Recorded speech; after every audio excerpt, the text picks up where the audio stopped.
ప్రాంతంలో 353 సర్వే నెంబర్లో ఏర్పాటు చేసిన తెలంగాణ గ్రామీణ క్రీడా ప్రాంగణ బోర్డును గుర్తు తెలియని వ్యక్తులు తొలగించడం చర్చనీయాంశమైంది. అయితే ఈ ఘటనపై మల్యాల పోలీస్ స్టేషన్లో అధికారులు ఫిర్యాదు చేశారు. ప్రభుత్వ స్థలం కబ్జాకు గురవుతున్నట్లు తీవ్ర ఆరోపణలు వినిపిస్తున్నాయి. దీంతో 2 రోజుల క్రితం రెవెన్యూ అధికారులు స్థలాన్ని పరిశీలించినట్టు సమాచారం. ఏదేమైనా ప్రభుత్వ స్థలం కబ్జాకు గురికాకుండా కాపాడాలని ప్రజలు కోరుతున్నారు.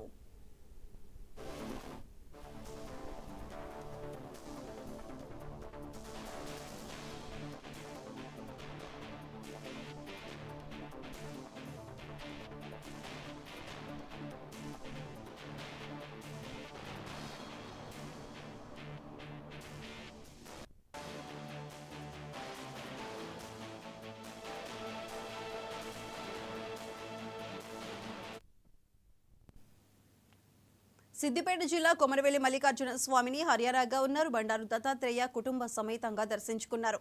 ఆయనకు ఆలయ అర్చకులు పూర్ణ కుంభంతో ఘన స్వాగతం పలికారు.